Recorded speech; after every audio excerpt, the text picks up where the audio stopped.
Westwood One presents America at Night. Here's your host, McGraw Milhaven. Busy night for us tonight. A little bit later on, it is National Parks Night as we help celebrate the 250th anniversary of this great country. The Outer Banks, Cape Hatteras, Fort Raleigh National Historic Site, and the Wright Brothers National Memorial. We'll get into all that in hour number 2. Your phone calls in hour number 3. But today, quite a bit of news. First time in a long time that I can remember 2 sitting Supreme Court justices testifying in front of Congress. We'll talk about that a little bit later on.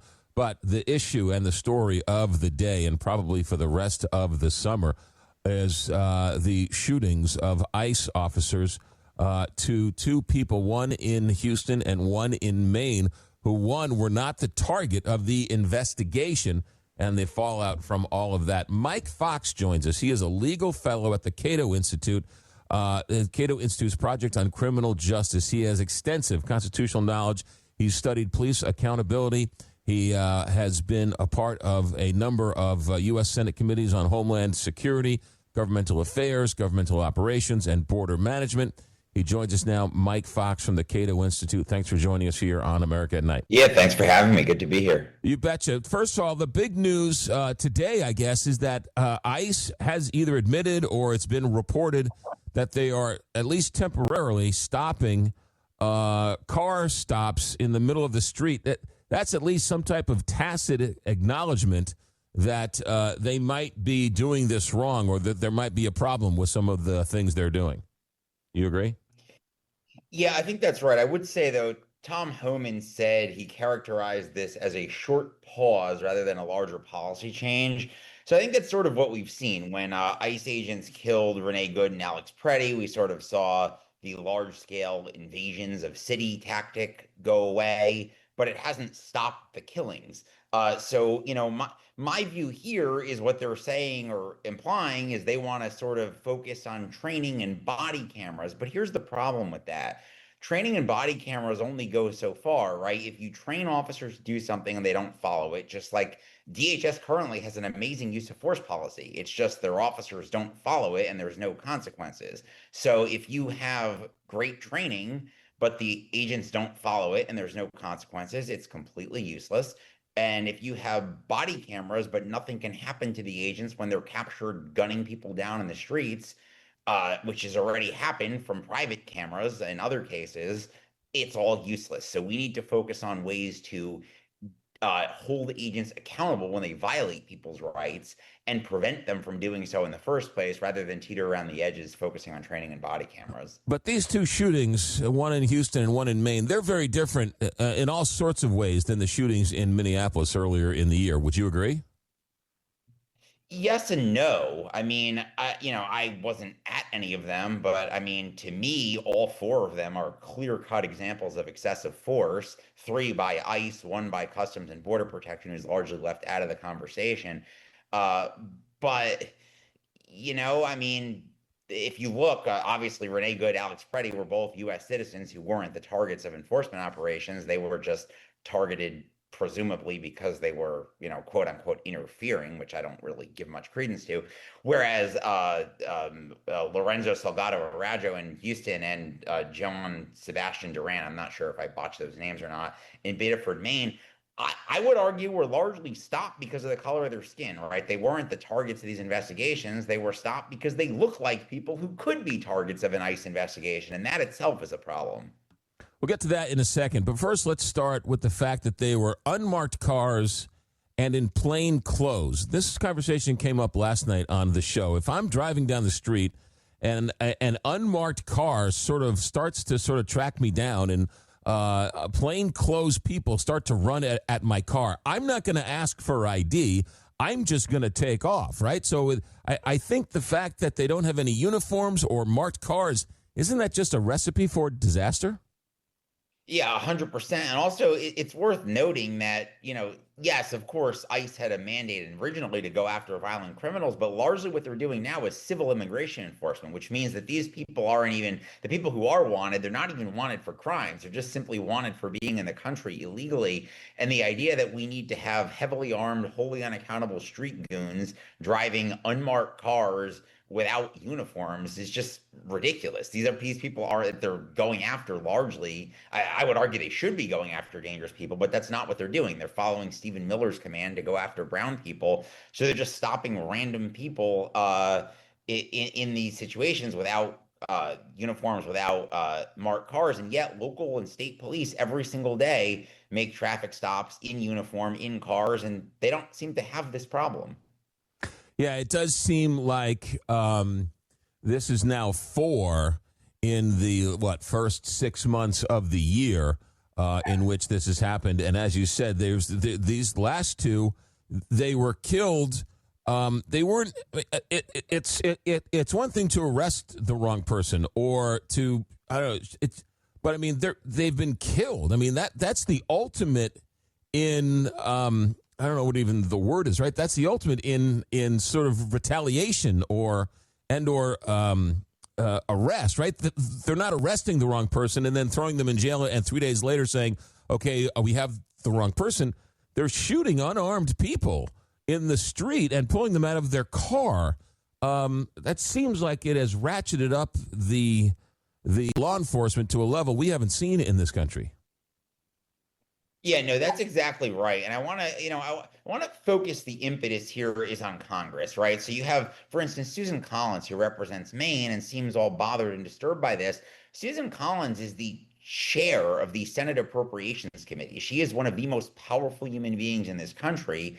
And, I don't mean to single her out, but just because of who she is, if she had opposed funding for ICE and Border Patrol, she could have probably prevented some of these deaths, right? So the idea that Congress is powerless is preposterous. Congress gave ICE, Border Patrol, and the other some other components of DHS $240 billion. $240 billion. That's $250 billion through the end of fiscal year 2029. I've heard that's larger than the budget for the United States Marine Corps. That is just insane. But what it also does is it limits the ability of Congress to hold anyone accountable, because typically the way you would hold someone accountable is by cutting funding, and they just keep giving them more and more money. So the only promise ICE and Border Patrol are ever going to get from Congress is they're going to get more money. And they have all this money and are still whining that they can't afford body cameras, although apparently now they're suddenly changing their tone. But as far as the body cameras go, I don't think it's as significant as the media and others want to make it, because again, if there's no way to hold the agents accountable, having footage of them killing people doesn't help us. However, it is important to note that at the beginning of the Trump administration, he rescinded the Biden era executive order that required federal law enforcement to have body cams. However, what he didn't do is rescind the ICE memo or mandate or whatever it is that all of their body cams be operational during enforcement activities. So that memo still stands, but of course the agents can't wear body cams if they don't have them. And the administration has been slow walking that effort. I can't actually tell you why. I don't know. But my guess would be they probably don't want surveillance footage of their agents murdering people being out there. And the easiest way to prevent it is by, one, not capturing it themselves, and two, going after and attacking and locking people up who interfere because they view the right to record law enforcement, which is a right that is recognized by almost every circuit court in this country. It might actually be every circuit court in this country. They just, they attack people and threaten people to keep the videos from getting out there. And then, of course, when the videos do get out there and we see what happens, you still can't sue the agents in their individual capacity. They're not prosecuted by the feds. And when they are prosecuted by the states, the feds bend over backwards to inhibit and rather than help the investigation. I believe the investigators in Minnesota just finally are starting to get evidence from the killings earlier in the year. Yeah, that was my next question, Mike Fox, who's a legal fellow at the Cato Institute's Project on Criminal Justice. We're starting to hear in Houston that the local authorities have the others in the van in custody trying to deport, or the feds are trying to deport them, and there doesn't seem to be any cooperation between the local authorities and the federal authorities when it comes to this investigation. Yeah, that's exactly right. I wrote an op-ed in the Houston Chronicle last week in which I was arguing that state and local governments have an obligation not to comply with lawless agencies like ICE. But one of the things I would say is, yeah, you mentioned that the witnesses to the crime are being held by the feds and threatened to be deported. I was a public defender. I have no idea how you can take a case to trial with no evidence and no witnesses. And I would largely say that the reason that ICE is probably so enthusiastic about getting these people out of the country is probably that they can't cooperate with a state level criminal investigation. Mike Fox with us for a couple of more minutes. What can we expect going forward? Where does this go from here? I know that's sort of a leading question, and you don't have a crystal ball, but can ICE continue to sort of kill innocent people that they're not looking for? I mean, it just seems almost unimaginable in the United States. It's just sloppy police work that they're not arresting the people they're going after, and they end up killing people who were just innocently driving by. Yeah, I mean, should it go on? Of course not. But I would say, as I briefly mentioned earlier, the problem here is the lack of accountability, right? DHS has a total lack of accountability and a culture of impunity. Really, what needs to happen, there's a bill in Congress, it's both the House and the Senate. Unfortunately, it's only a Democrat-led bill. Republicans should be on it as well if they truly believe in constitutional limited government, called the Bivens Act. And what that bill would do is it would create a statutory right of action to sue not just ICE and Border Patrol, but any federal employee who violates your constitutional rights, which currently you can't do. That bill must pass. If that bill doesn't pass, anything other than that is simply teetering around the edges, especially since you can't even threaten to withhold funding from DHS components like ICE and Border Patrol because they have in basically unlimited funds through fiscal year 2029. So that bill has to pass. And in addition to that bill, there needs to be another bill that gets rid of immunity doctrines, because I like to say the Bivens Act would open the door, but if you don't get rid of immunity doctrines, we're largely trapping litigants in the vestibule of the courthouse. So what we need a bill that allows lawsuits by private litigants in federal court for constitutional violations committed by federal agents, and those agents do not get immunities. Where there's a genuine dispute of fact, like whether excessive force was used, a jury gets to make the decision just as the framers intended. And if the agents use excessive force, they're individually liable. And if they didn't, case gets dismissed and they move on with their lives and move on with their careers. Mike, I want to ask you again, the fact that these ICE agents aren't in any uniforms, they don't have any federal agency markings, they're in plain clothes, they're in unmarked cars. If they had more of an official look to them, would people be more apt to stop? More people be more apt to sort of cede to their authority? Because in this instance, again, if it were me and I saw this car coming at me, I would think I was getting carjacked. Yeah, I mean, frankly, I hate to say it, but I don't think a carjacker is any more likely to murder you than an ICE agent at this point. I mean, look, would it be helpful? Yeah, of course. We should mandate that they wear body cameras, that they wear uniforms, that they have their name and identification on them at all times, that they drive marked cars. Yeah, I'm all for all of that.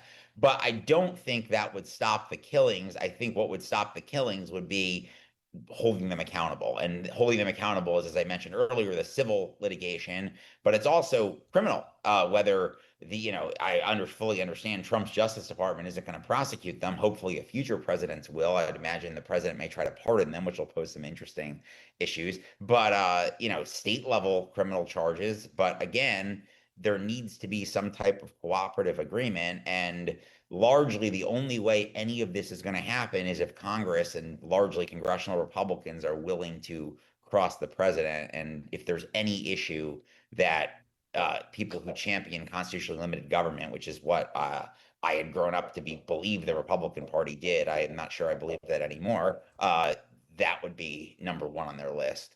U.S. Immigration and Customs Enforcement, ICE, has directed its officers to pause traffic stops in the wake of these two deadly shootings, one in Houston and one in Maine, and you suspect that this will be part of those Senate campaigns that will determine the power of the Senate come the fall. So this is very much top of mind for a number of people. Mike Fox is a legal fellow at the Cato Institute's Project on Criminal Justice. Mike Fox, thanks for joining us on America at Night. Absolutely. Thank you so much for having me. America at Night, back in a moment. America at Night with McGraw Milhaven, where the nation comes to talk.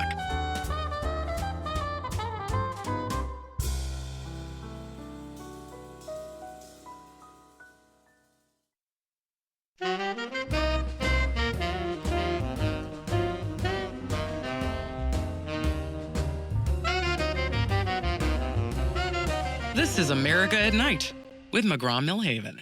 Oh, man, Spain beats France 2-0 in the semis of the World Cup. Tomorrow, England takes on defending champ Argentina in the other semifinal. So Spain advances to the final. They shut out France on Bastille Day. Oh, man, say it ain't so. Now that Norway's out, I guess I was rooting for France a little bit. I don't know why. But Spain, they say, is pretty good. I know absolutely nothing about soccer, so I'm getting this all second, third, fourth, and fifth hand. But for whatever reason, I was kind of rooting for France today. I don't know, Bastille Day, their Independence Day. I was kind of rooting for them, but no, not to be. Spain shut them out 2-0, and then England and Argentina tomorrow. I'm actually, believe it or not, I think I'm getting into this World Cup. I think I'm actually starting to... Now that it's over, I'm starting to get into the World Cup a little bit. Watching that Norway thing was fun. That guy Holland was pretty cool. The hair, he became a bit of a folk hero. The Norway team became a bit of a cause celeb with the rowing thing. It was kind of a fun deal. All right, stay right there. Today, Elena Kagan and Amy Coney Barrett testified in front of Congress today. It's the first time Supreme Court justices testified since 2019. They talked about security as well as ethics. And Elena Kagan talking about there needs to be some sort of ethics committee, ethics something, some sort of independent ethics organization, panel, something, which was kind of interesting. And so it was somewhat collegial, somewhat not a normal sort of gotcha hearing. It's kind of interesting because you don't get to hear the Supreme Court justices talk much. We'll come back and talk about what all that means. And then next hour, we got the national parks, part of our 250th celebration of this great country. And in hour number 3, phone calls and text messages and everything else. Just getting started. America at Night. Back in a moment. This is America at Night with McGraw Milhaven.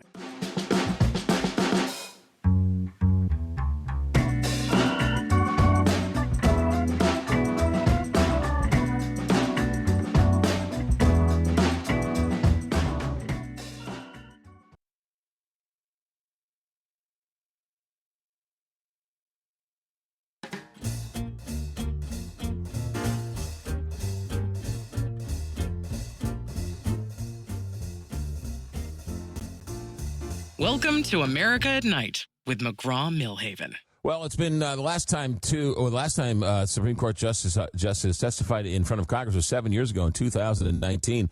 It was interesting to see. I don't know if anybody had a chance to see it, but Elena Kagan and Amy Coney Barrett testified in Congress today over a number of different issues.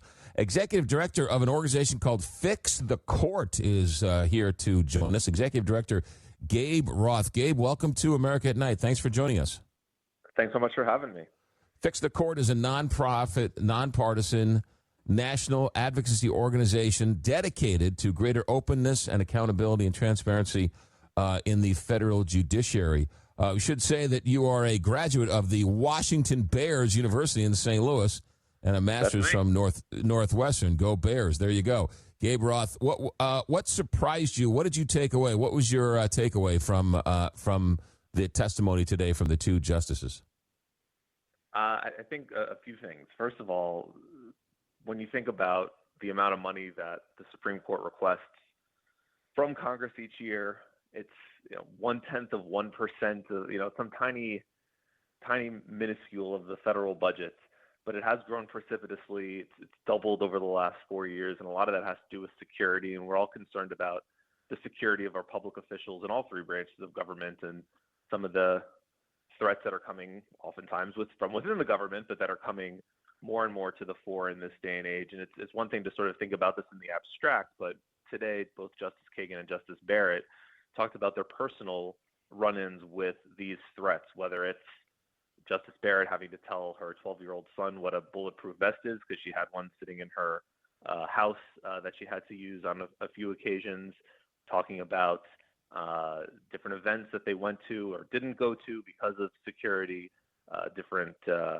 protocols they have from getting to and from the court or just going about their daily business or having sometimes their family involved. Family members of the justices have been directly threatened. There have been swatting incidents at their houses. So just really, sort of homing in on what these threats are and how serious they are, I think, just sort of paints the picture of the sad fact that public service comes, whoever you are, with the higher sense of danger now than maybe it did 20 or obviously 50 years ago. I mean, president, notwithstanding, but sort of outside of that realm, I think it is a more dangerous time. The other thing is, I think the justices were more engaging about questions that had nothing to do with security. They talked about ethics and gifts, and maybe their answers weren't great, and we can get into that, but they talked about prediction markets when they were asked about that. They talked about different ways that they can be more compliant on financial disclosures. So I think the fact that the justices, and look, it's no secret that if you're going to want two justices to engage in this sort of thing, you're going to want Kagan and Barrett to go because they both are, they're more probably two of the more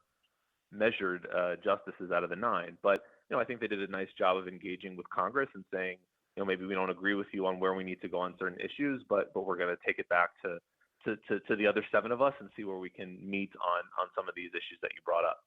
Yeah, let's stay on the security for a second because that is really quite shocking. Not only is it just a threat on their lives, but it's also somewhat of an intimidation factor, right? They don't like the way they voted. I'm sure they get threats that if you don't vote this certain way, we're going to come after you.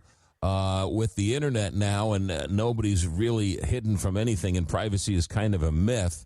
You mentioned the stories. We've had swatting incidents where people have gone to their houses and protested outside of their houses. You had that issue with Sam Alito and one of the neighbors and his wife and all that. I mean, this is some dangerous stuff. They're not playing around here when it comes to this security stuff.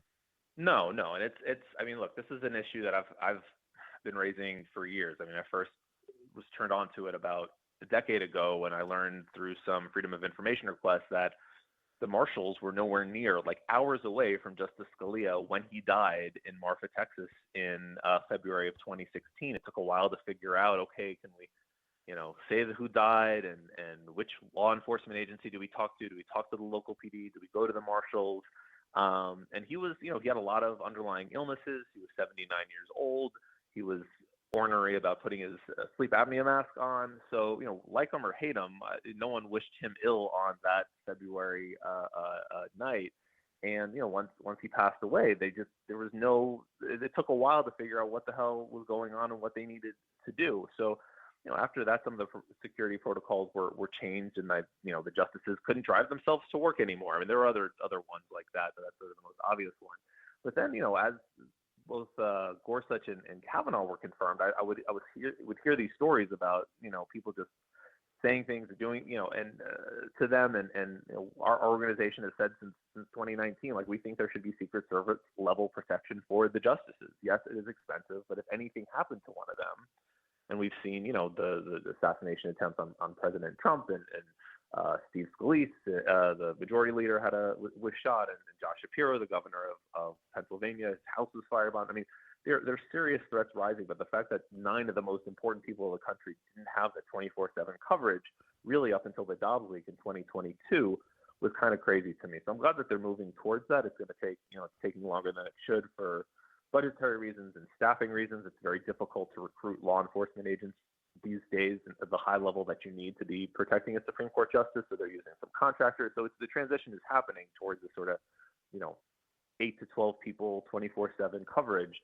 that they need at their homes and when they travel and for their families. But this is a long time coming, and frankly, it's something they should have done a while ago. But I'm glad they're turning to it now, and it's it's expensive, but it's worth every penny. I didn't know that each Supreme Court justice has a security detail of anywhere from 4 to 8 law enforcement officials, and they expect that number to increase. So right now they've got 4 to 8, and they need more to give you a sense of how bad the issue is. Let's talk ethics, because there seemed to be a bit of a disagreement between Amy Coney Barrett and Kagan when it came to the ethics and the ethics committees and all that type of stuff. What was the argument? What was the debate? Yeah, no, it was interesting because they've spoken about this in the past, and they've had plenty of time to ruminate on it, but I don't think we necessarily moved anywhere today, unfortunately. But just sort of as a background, after ProPublica came out with their investigation on Justice Thomas's gifts in 2023, the Supreme Court finally, after groups like mine saying for a decade you need to adopt an ethics code, they adopted an ethics code. So that was the ProPublica piece came out in April 2023. The ethics code was adopted in November 2023. And then in 2024, Kagan, when she was asked about this, said, "Hey, Justice Kagan." She was at a judicial conference. One of the judges said, "Hey, Justice Kagan, this is all on C-SPAN, so you can look it up. You have an ethics code. What's the deal with it? What's going on with it? What's the enforcement? If there's a problem, if there's a complaint, what do we do?" And Justice Kagan said, "Yeah, most ethics codes do have some enforcement mechanism, some way to bring complaints, some way to say, okay, you're violating the ethics code, and here are the repercussions for those violations." And she said, "Our ethics code doesn't have that." So she said, maybe the Chief Justice could bring together a group of senior judges or retired judges to sort of form a complaint panel or a committee and it would be a benefit for us because, most of the complaints out there on the internet, as you well know, are kind of BS. There are legitimate ethics complaints about the Supreme Court, but you read any social media site of your choice, and it's like they sneeze. And there was something in Fox News today about Justice Kagan can't hear a case because she wrote 3 paragraphs in like a 1,300-page book that mentioned climate change. It's like, no, that makes no sense. Like, she wrote 3 paragraphs, she has no bearing on what the other authors said in the book.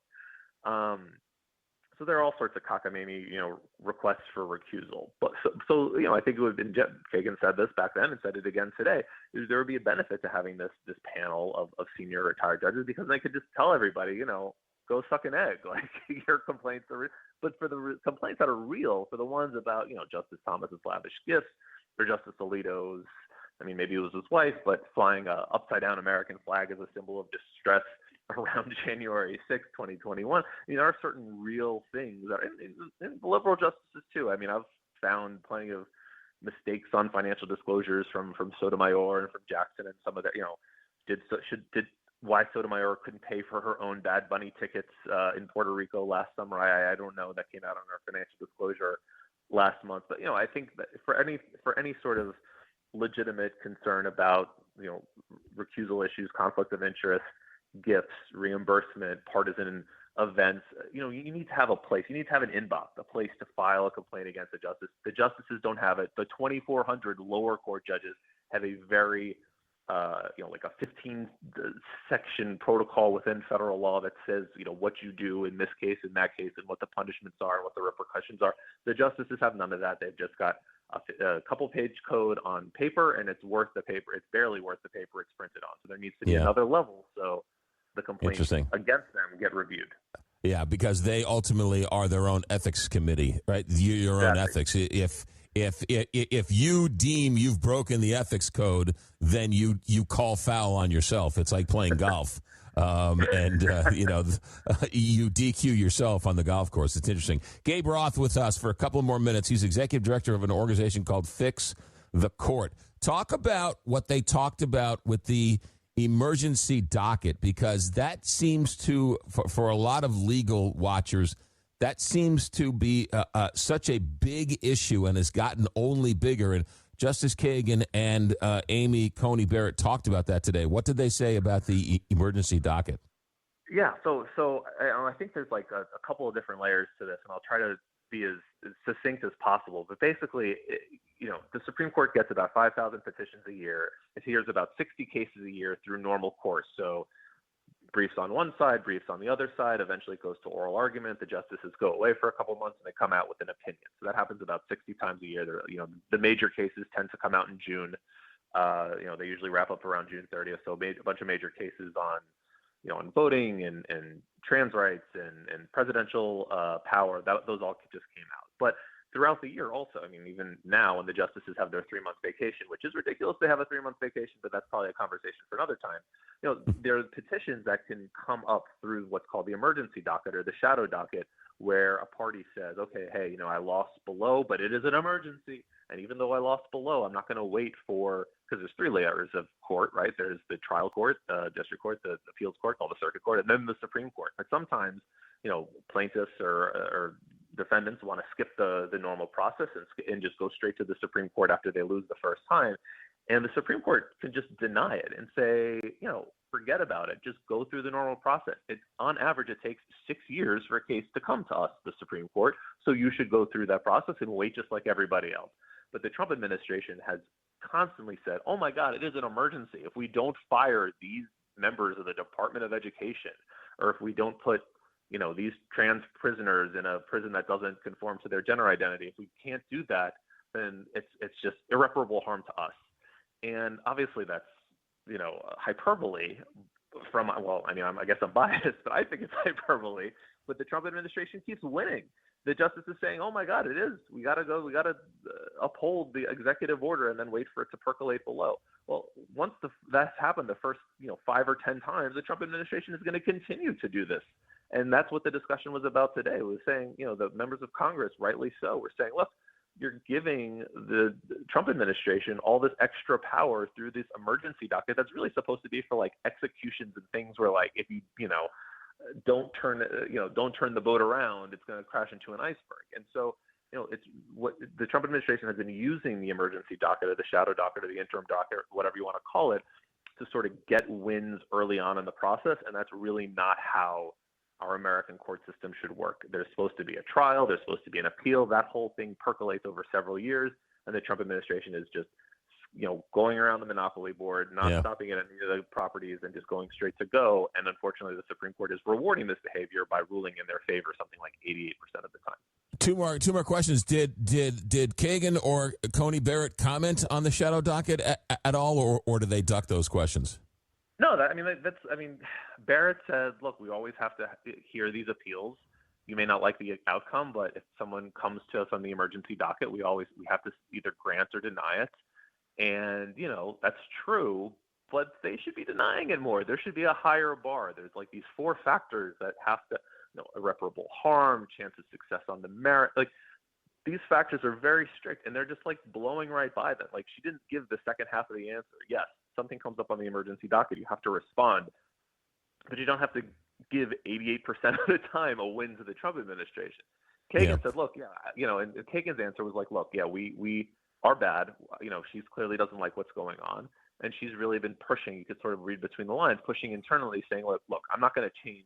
It's a 6-3 court. I'm not going to change folks' opinion on what should happen. But at the very least, I think I'm going to try to do a better job of convincing my colleagues to give a more full-throated explanation when something comes up on the shadow docket, not just a 1-sentence or a 1-paragraph order. And if you've seen over the last couple months, maybe even a year, some of the shadow docket orders have been, a few pages as opposed to a few sentences. And that's very helpful to the lower courts because then the lower courts have to decide, okay, this just came up on the shadow docket. It's coming back down to me. What do I do? And so it sort of just helps set out a course if, maybe it's not the right course in my view, but at least they have a better roadmap if it's more than a few sentences. Gabe, I got 1 minute. Was any hostilities on display? Did any of the hostilities bubble up or comment on at all in the testimony today? Not really. Maybe for members of Congress, one to another. Republicans were complaining that this Democrat said this mean thing about this justice at one point, and Democrats were complaining about President Trump saying these many mean things about justices and lower court judges at certain points. So, there was sort of a little bit of grandstanding on that side. But, these are individuals in the Appropriations Committee and members of Congress that don't usually deal with judiciary issues. So, I wish I could give many of them a law degree in the process so they could ask better questions. But that aside, no, Barrett and Kagan seem to agree on, besides on enforceable ethics, which Kagan is in favor of, Barrett not so much. But otherwise, the outcomes of shadow docket cases, they have very different opinions on them. But, there's a lot of comedy, not the comedy that you like, the COMITY, that type of comedy. on the panel today, and I think it's good for the American people to see it. The justices should be required to come up every year to do these things, not just once a decade, is how it's been. And even if we're unhappy with how some of these cases are coming out, I think it's important to see somewhat functioning branch, and we saw that today from Barrett and Kagan, and cooler heads prevailed, and they agreed more than they disagreed. Executive director of an organization called Fix the Court. Find out more. It's a great website, fixthecourt.com, a great organization. Executive director Gabe Roth. Gabe, thanks for checking in. Have a good day. Thanks, McGraw. Appreciate it. You got it. America at Night. Back in a moment. America at Night with McGraw Milhaven.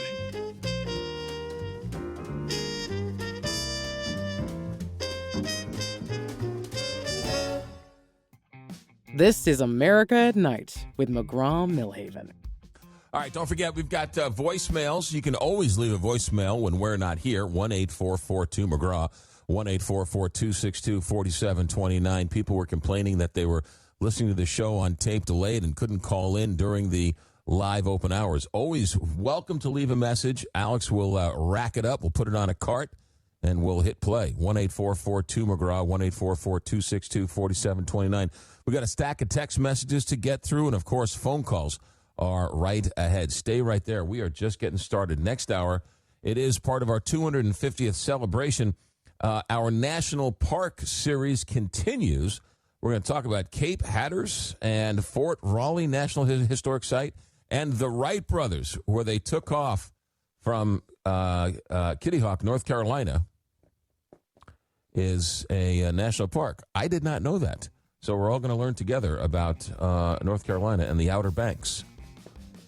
So that's all straight ahead. And your phone calls. Our executive director is Alex Hinton. Our engineer tonight is Richard Good. I'm McGraw Milhaven. This is America at Night on Westwood One.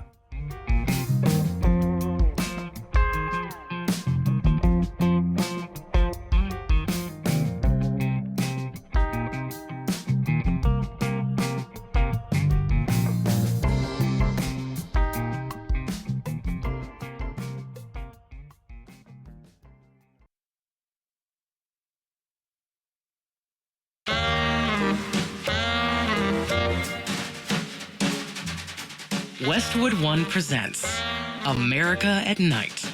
Here's your host, McGraw Milhaven.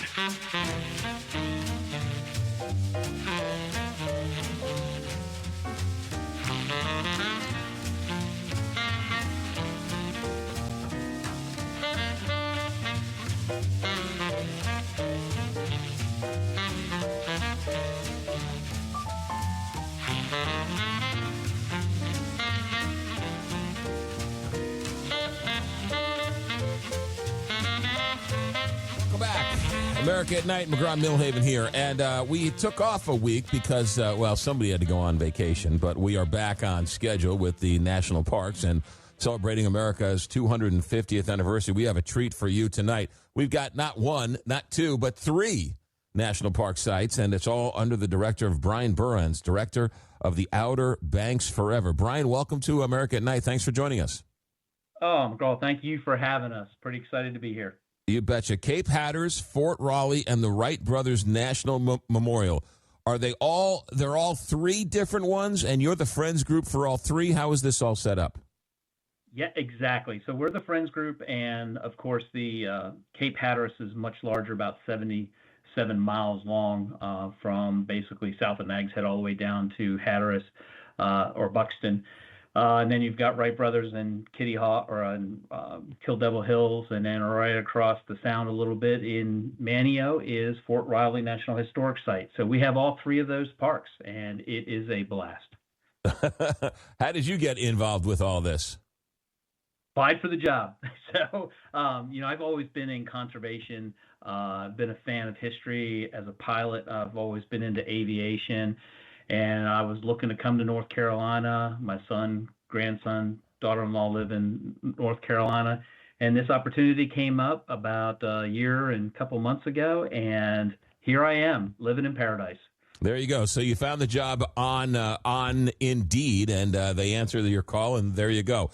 Most people know Cape Hatteras from weather reports when the weather turns bad. And if you take a map of what...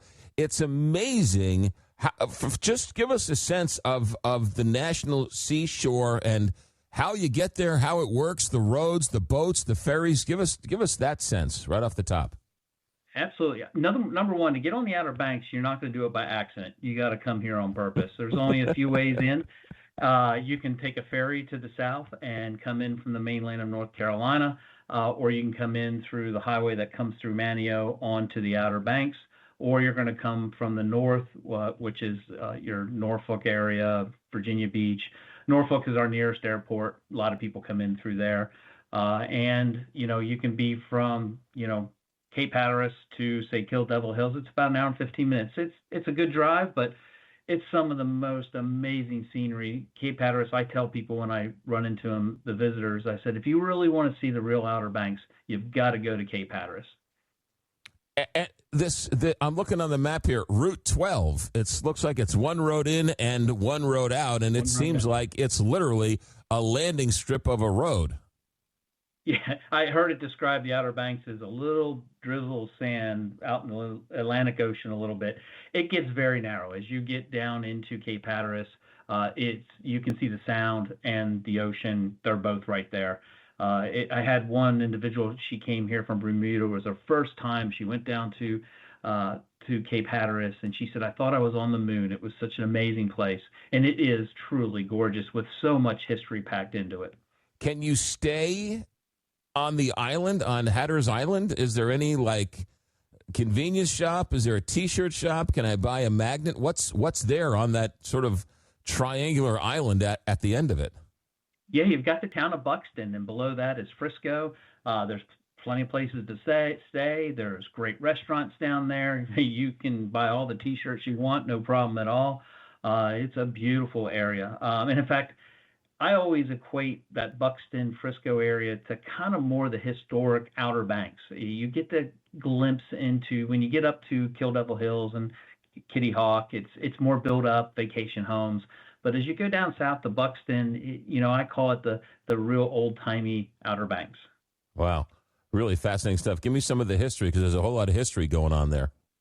Oh, what's amazing about the Outer Banks is the history. We basically, from first contact between the English settlers who wanted to have a colony here on the Outer Banks with the indigenous peoples that lived here, a lot of activity in the Civil War, a lot of activity in World War II, believe it or not. In fact, as you move north of Cape Hatteras National Seashore and you get into Nag's Head, in Buxton as well, people talk about their grandfathers able to see boats during World War II, Allied boats on fire from the German U-boats that would fire upon them. So we've had activity in wars. We've tried our first colonization attempts. We're here on Manio at the Fort Raleigh National Historic Site.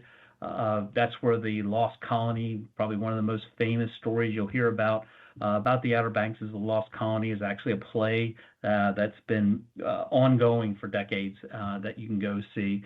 So the history here is, the first flight for the Wright brothers is just truly something that touches me. The innovation and the persistence that they had to take that first flight on December 17th, 1903 is just truly remarkable. Yeah. Talk about, real quick, visiting. Do you fly into Norfolk and drive down? Can you stay at Cape Hatteras? Can you bring a tent? Can you stay on the beach? Give us some of the logistics of it all. So if you're going to fly in, Norfolk is where you want to fly into. You can either rent a car or there's other forms of transportation. There's no rail lines into the Outer Banks because obviously that wouldn't make much sense since it's always moving. Sure. You can also there's rail that comes into Norfolk. So if you're coming from the Northeast Corridor, Boston, Philadelphia, you can take rail right down into Norfolk. And that's really the best way from the west. If you're coming in, you can come across Manio and drive in. And there's plenty of places to stay, whether you're in Hatteras Island, Frisco, or up here in the northern part of the Outer Banks. We are set up for hospitality on the Outer Banks. There was that crazy movie, Nights in Rodanthe, that had that awesome house. That house doesn't exist anymore, right? That was torn down, I thought, or the wind got it, or the rain got it, or something. I'm not sure, but one of the things about the Outer Banks is they are always changing because it is a barrier island after all. And just to be technically correct, not all of the Outer Banks is an island. It's actually a peninsula until you get down to Oregon Inlet. But barrier islands, by their nature, they do erode on the east and they're supposed to grow on the west. It's a very slow movement, but we're always under change. And hurricanes are just a factor of life on the Outer Banks. And a big enough hurricane completely alters what our landscape looks like. In fact, we have inlets like Oregon Inlet, that is a main channel for people to go from the ocean to the sound that, years and years and years, decades ago, wasn't there. It was a hurricane that created that inlet. So we're always under change on the Outer Banks. Cape Hatteras National Seashore, part of the national parks. We're going to go to break, Bryan, but what's the connection to Cape Hatteras National Seashore and the Titanic? This is a fascinating story. So in the early 2000s, there is a weather station, or weather bureau station, that was being renovated. And the workers found a small slip of paper in the wall, because back then they didn't have insulation, but they would stick newspapers and whatever they had to stick in the walls for insulation. And they found basically a piece of a logbook that had the information from the Titanic that was calling from help. It said CQD. CQ just means all stations, and D means distress. And they said that they had hit a iceberg. What's fascinating about this story is they wrote that down, and they contacted the colleagues in New York. The folks in New York completely ignored them. In fact, said they're just a bunch of rebel rousers or troublemakers. They ignored them because they didn't believe it. Because after all, look at the Titanic. This is this unsinkable ship, and all of a sudden, now it's getting a message that it's hit an iceberg and it's sinking. So they didn't believe it. So there was a delay of time between they finally reacted to it and when the folks down there in Hatteras Island tried to notify the folks in New York about that. So it's a fascinating story, and you can go to the museum down in Hatteras, a little bit south of Frisco, and see that actual entry in the museum. So the island weather station picked up the distress signal from the North Atlantic when the Titanic was searching for help. Exactly. Wow. They were 1,500 miles away, and they picked up the signal. And there's maybe others that may have picked it up because it was wireless. But they picked up the signal. They notified their colleagues in New York. New York didn't believe them, and it was, if I understand and remember correctly, it was about an hour before something was done. There was another ship out there, I think within a few hundred miles, that did move towards the ship. It was the Carpathia, but it was too little, too late. They were late getting to the site. Unbelievable. Bryan Burhans, director of the Friends Group of Cape Hatteras National Seashore, Fort Raleigh. We'll talk about that, and we have to talk about the Wright Brothers National Memorial as well. Bryan Burhans, director of the group Outer Banks Forever. We'll talk more about that. America at Night, back in a moment. Live from coast to coast, this is America at Night with McGraw Milhaven.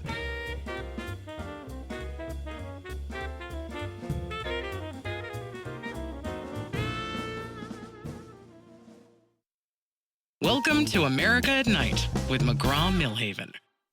All right, Bryan Burhans is our guest. He is the director of an organization called Outer Banks Forever. Bryan Burhans is our guest. He is talking about the national park, Cape Hatteras National Seashore, Fort Raleigh National Historic Site, and the Wright Brothers. We talked about Cape Hatteras. Let's talk about Fort Raleigh for a moment. What's so famous about Fort Raleigh? Tell me about this lost colony you were talking about. Yeah, so basically, if you look back in the 1500s, the English were looking to expand. Of course, they're competing against Spain. They're at war at times. And at that time period in the world, that's what they were looking to do, is expand their claim. And so Queen Elizabeth decided, hey, I'm going to send a group over there and see if we can put a group there in what's now North America. And they actually sent 3 trips over to the Outer Banks. One was in 1584, which is just a reconnaissance mission, just inventory what's here, what's available for people to live off the land, meet the indigenous individuals there. And it sounded like things went really well. seemed like it went south a little bit when there was a military expedition in 1585 that didn't go so well, at least their relationship with the indigenous folks. And they left a couple people there. It's a longer story than that, and it's a fascinating story in itself. But the first civilian settlement arrived in 1587. And in fact, the first English-born child on these soils was born in 1587, and her father, John White, was actually the governor of the colony, if you will. But he quickly had to leave because they were running out of rations. They just were not prepared to stay on the Outer Banks. So he headed back to England to go get supplies. But at that time, England was at war with Spain. They wouldn't let him leave. They needed his ships. They needed people to fight this war. He didn't get back for 3 years. And when he arrived, and he got to Roanoke Island, which is now currently Manio, there were no sign of these individuals at all, except for carved out on a piece of wood was the word Croatan. And that's a fascinating story in itself. But he had to leave because of a storm that was coming in, got blown out to sea eventually, and never came back. So that's what became the legend of the Lost Colony. We all have our thoughts of what actually happened, but it's a fascinating story in itself, and everybody loves a good mystery. Sure. It sounds like an awful, difficult place to set up a colony in the New World in the Outer Banks of North Carolina. I can't imagine mosquitoes because they eat me alive as it is in my house. But if you know, the indigenous folks that lived here, they did very well. They knew how to fish. They knew how to hunt. They were very good at what they did, and they actually helped the settlers from time to time. But there were so many of them, it was hard for them to obviously feed all those mouths. So it was a great place to live, but you had to know how to live here. And the settlers just weren't prepared for that. They had to have rations or people providing them food, and there were a lot of them, obviously. So, it was a place that was abundant with game, deer, which are still abundant today, and waterfowl, which are still abundant today, and there's fish. So it's not that the Outer Banks is lacking on food. In my opinion, they just lack some of the knowledge and understanding of how to take advantage of those food sources. And again, because there were so many people here, that's a tough battle. Yeah, the 1500s is where Fort Raleigh National Historic Site started, but it's also a lot of other history. Take me through the Civil War history. What was the settlement that was set up during the Civil War? Yeah, there was this freedmen colony that was set up. So the Union forces took over Roanoke Island, and they set up this freedmen colony for black folks that wanted to come and be free from slavery. And they colonized on Roanoke Island and formed a community and farmed and were able to escape those chains, those bonds that were holding them back elsewhere. So, and it was a hard life. Let's face it. You put that many people, I think there were over 300 people in the colony, in the freedmen colony. It was a tough battle, but people wanted to escape slavery and basically make their own living. And that was an opportunity for them to do that. And it's an important part of the history of the United States, especially when it comes to Roanoke Island and that area, that they were able and given the chance to do that and escape that rather horrible type of lifestyle. So from first colonization to the freedmen colony, there's just so much that has history that has occurred on Roanoke Island, which isn't a very large area, but so much history just right there. Yeah, really interesting. Just to the west of that, I'm looking at the map, Alligator River National Wildlife Refuge. I'm afraid to ask, is that part of the National Park Service? And are there alligators? Yeah, that's National Fish and Wildlife Service that owns that property. Now, what's interesting, though, within Cape Hatteras is Pea Island National Wildlife Refuge, which is actually within the boundaries of Cape Hatteras National Seashore, but managed by the United States Fish and Wildlife Service. And one of the things a lot of people don't understand is that the Outer Banks is one of the best places to come and go birding. A lot of waterfowl species come down and overwinter here on the Outer Banks. And as you're driving down the highway and you pass Pea Island, you look out at all these managed impoundments. It's just littered with waterfowl. You see a lot of tundra swans, all kinds of species of waterfowl. It's just packed with wildlife, especially during the wintertime. Bryan, hold that thought. Bryan Burhans, director of the Outer Banks Forever, the National Park Foundation, has hit a grand slam tonight. Cape Hatteras National Seashore, Fort Raleigh National Historic Site, all part of the Outer Banks. We haven't even gotten to the Wright Brothers changing the world with the first flight. We'll get to that. And how do you get there? Where do you stay? Do you go in the springtime or the wintertime, the summertime? We'll get to all of that. National Park Series continues. America at Night, back in a moment. Coming to you from the heart of the nation, this is America at Night with McGraw Milhaven.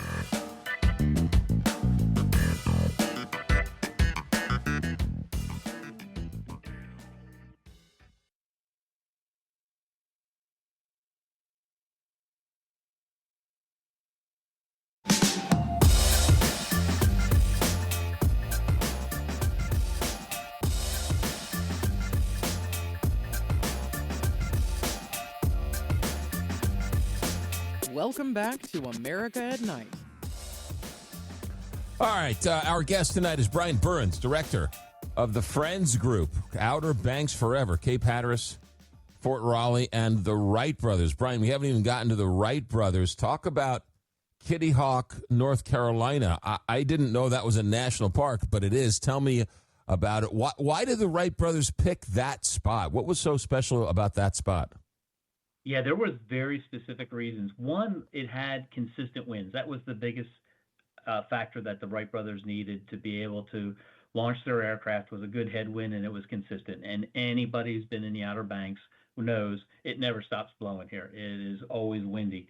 Number two, they really didn't want anybody knowing what they were doing. They wanted to keep this in secrecy. So they wanted a place that was relatively remote. And if you look back to 1900, when they first came to the Outer Banks, it was remote. They took a rail, then they had to get on a ship and come across the Sound and get onto the Outer Banks. It took quite a bit of work and time to get here to the Outer Banks. So they wanted to do this in secrecy. The third thing is they needed some type of labor force to help them. And the Outer Banks had these life-saving stations. So when we think of the Outer Banks, it's also known as the graveyard of the Atlantic. This is where over time, over 5,000 ships have wrecked and sunk. And there were 29 life-saving stations that were established on the Outer Banks. That's 29 out of 300 up and down the coast of the United States to rescue these individuals. So they worked hard. They knew what it was like to work hard. So they came to the Outer Banks. Then there was no Kill Devil Hills. It was really Kitty Hawk. And they basically set up camp and built at first it was the kites, and then eventually as it evolved into an airplane with an engine on it. So they picked it for very specific reasons. Hard workers, great wind, and nobody was here to report about it. Once they had the flight, did they keep doing it? Did they go home and pack up? What happened after that first flight? Did they stay there for a while? No, they had to go home because it was December 17th, 1903, and their father had wanted them home. They did 4 powered flights that day, and soon after they did head back home. But they had completed what they wanted to achieve at that point in time and set history. History's right there. And one of my favorite places to walk when I go to Wright Brothers, which is a lot, is the actual what we call the flight line, which is that path that between where they started and where the longest flight, which is 845 feet, where they came down and landed. And it is just fascinating to see that now and think about what that must have been like for the Wright brothers to see that from the air that long ago. So it's just, I think, a remarkable story of following the science and engineering and constantly learning, to constantly trying to accepting defeat as part of success. I think it's just a wonderful story that everybody should hear. Well, that 12 seconds changed the world, right? It did. You look at aviation, it has absolutely changed the world. What's interesting, there were other people working on powered flight, which is why they wanted to do it in secrecy. There was kind of this race at the time to see who could be the first. And the Wright brothers did it, and they did it right here on the Outer Banks. Yeah, really interesting stuff. Tell me about this high school competition you had with this YouTube channel. Tell us about this. See, this is probably one of the most favorite projects that we've been involved in. Within First Flight High School, there's a First Flight Academy, and starting about 2 years ago, they got an airplane, a kit. We call it experimental, but it's a real airplane. I mean, this is an airplane as a pilot I would love to get in and fly. It's a real deal. And they started building. They had mentors with them to help them build this airplane from basically sheet metal and learn how to rivet, learn how to work metal, engine components, avionics, you name it. So these students spent 2 years putting this airplane together. Over the winter, it was declared airworthy, and on April 14th, I was able to go to First Flight Airport, which is the airport at Wright Brothers, and watch the first airplane built at Wright Brothers since the Wright Brothers make its maiden voyage. And that was a really probably one of my favorite memories so far, is watching not only the airplane take off, but the pride in those students' eyes. And, you know, what's come out of that opportunity is many students not only going on to learn how to become a pilot, but learning on aircraft mechanics and how to work sheet metal and so many other skilled trades that they're able to learn about that'll carry them through life. And the pride in those students as they're lined up behind that airplane. We had a celebration in December 17th, which we do every year, and the pride in those students knowing what they accomplished, and it was a big deal. So that I was so proud of them for that. And people can go onto our Facebook or YouTube channel and go onto our website at obxforever.org. Check out our the YouTube channel, and you can see all the different segments that we filmed to share that story of the building of that aircraft. And they're starting on aircraft number 2. Its parts are being delivered right now, and this fall they'll start building the second one. Now, is that part of your friends organization? Do you guys help spearhead all that? We're a partner. We don't spearhead it all. We actually cover all the filming and the documenting, and during the government shutdown, we paid for the rental of the building space that they had on site. So our role is just part of the overall piece of the puzzle, but there's a lot of big partners in that program. So it's just a phenomenal program, and we're just honored to be part of it. As we said, you're the director of the Friends Group, Outer Banks Forever. Give us a sense of what the Friends Group is doing and wants to do and has plans to do. Absolutely. We're only a 6-year-old organization. We're pretty young as a nonprofit goes, but we've accomplished some really big projects. For example, down in Buxton at Cape Hatteras National Lighthouse, we partnered with the Park Service, and we put a 1.2-mile pathway, about a $3.5 million project that people come now and they can bike and they can hike. And we're in the process right now of getting ready to install a restroom facility, which seems like a restroom. Well, that's a big deal if you're on the beach. It also comes with a rinse station with hot water. It makes it more comfortable for families to enjoy the beach, to enjoy the lighthouse, enjoy the walk around. Thanks to our friends, including at the Outer Banks Visitors Bureau and the National Park Foundation, that helped fund this project. We're really excited to see this go on the ground, and we're going to be completing this sometime in October, and that's a big project for us right there. So we've had a kayak launch at Oregon Inlet that is really nice and very, very popular for people to use. It's at the fishing center. If anybody wants to go use it, it's a lot of fun. Put your kayak in there and have a great time with that. We're also working on another big project on Cape Hatteras at Body Island. Now, we have 3 lighthouses on the Outer Banks, and of course, the Cape Hatteras is the tallest lighthouse in the United States. Then Body Island, I think, is just one of the most beautiful lighthouses. And then, of course, we've got the lighthouse in Ocracoke, which is the oldest lighthouse. At Body Island, there is a building at each one of these lighthouses called a double keeper's quarters. And all that is a house, the people that took care of the lighthouse, that's where they lived. Well, in January 2025, it had a fire. And fortunately, thanks to the quick action of the Nags Head Fire Department, they were able to put the fire out, but it still created a lot of damage. So we worked with the National Park Foundation, the Outer Banks Visitors Bureau, and Eastern National to fund almost $500,000 to restore this structure. And we're almost halfway through restoration right now. Again, we're hoping to open it up later this September, October, and it's going to look better than ever and help us tell the story of the lighthouse keepers and the importance of the lighthouses in helping ships navigate these treacherous waters off the coast. Are the lighthouses still in use today, or are they not? They do give out a light, but now ships today have modern navigation, GPS and whatnot, that they don't need it. But having those lighthouses there to tell that story I think is priceless. Yeah. It's a challenge because anything in this type of saltwater environment basically melts. So maintenance is very, it takes a lot of work and a lot of money to keep all these buildings and structures going and moving. But you can do a lighthouse tour of Body Island. You can get a $10 ticket that you do ahead of time, schedule your time, and do a walk up into the lighthouse. I've done it. It's phenomenal. Just to see the inner workings of these structures and how hard these people must have worked to keep these lighthouses going. Same now, Cape Hatteras is currently shut down due to repairs, but when that opens back up, there'll be lighthouse climbing opportunities there as well. I love me a good lighthouse. That's one of my most fun things to do is go and look at lighthouses and just imagine, right, all the history and the lighthouse keeper and the family and the responsibility and oh man, there's a whole lot of history when it comes to lighthouses. I love all that stuff. All right, so is it better to go in the spring, summer, fall? What's the busy season? What's the best time to go? Give us a couple of helpful hints, Bryan. Anytime you can get here, and this is why I say that.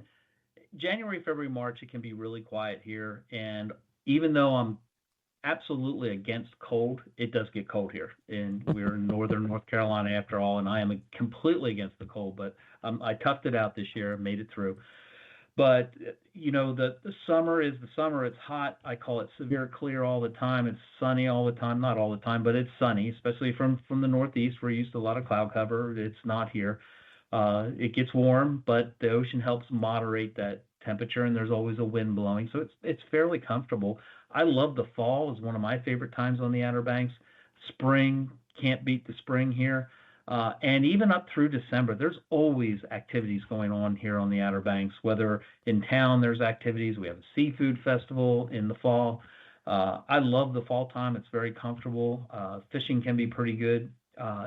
So it's just a great place to be, to go visit the national parks. During the summer, it gets crowded. You have to put up with the crowds, and everybody wants to go there. But the what we call the shoulder seasons of fall, early winter, and spring are getting very busy here on the Outer Banks as people learn that that's a great time to find good deals on lodging, and there's still a lot of activities to do. I love a good beach town in the wintertime. It's not very crowded. Cloudy skies, wind, the surf is rough. It's a great time to go. All right, last question for you, Bryan Burhans, director of the Friends Group, Outer Banks Forever. Do you know where Blackbeard's legendary treasure is? Have you found it? People come to the islands looking for us. Tell us about Blackbeard. I can't comment on that. What's the legend of Blackbeard when it comes to the Outer Banks? It's a fascinating story, though. Edward Teach, I believe is his actual name, was pardoned, but the governor of Virginia was pretty mad. He was tired of the trouble that this troublemaker was doing, and they were down near Ocracoke, and they were all tucked in their boat. And basically, the governor sent troops down and took care of business. Basically, he was killed. Supposedly, he had 22 knife wounds, 5 bullet holes in them, and they decapitated him and put him on the bow of the boat. And that's the legend of Blackbeard. The treasure, I'm still looking, but I haven't found it yet. Hotels or bed and breakfasts or Airbnbs? What's your choice? What advice do you give us? It depends on the season, but if you go in the shoulder seasons, it's a lot easier to find good deals on whether it's an Airbnb or a hotel. We have beautiful hotels. There's Airbnbs around. There's just plenty of opportunities for somebody to come down and stay in the Outer Banks. If you want to go during the peak season, which is your summer months, you're going to have to plan further out. But if you want to come down in the shoulder seasons, it's not near as busy, but it is busy. There's a lot going on. But I always encourage people to, look ahead and plan ahead, and then book your room, come down and have the best time you'll ever imagine. That's one thing that strikes me about the Outer Banks. I talk to a lot of people, and what do you like about the Outer Banks? And the most common answer I get is, this is where my family has always come. We love it here. And they come over and over again. So it's so much of a heritage. And I meet many first-timers that come to the Outer Banks as well, and they're they're basically shocked. One of the things about the Outer Banks that's different from so many other beaches today is it's a very safe place to come and visit. Crime's very low. We have just a top-notch professional law enforcement force in our towns and our county that do a great job of making sure that this is in my opinion, everywhere I've been, it's the safest place I've ever been.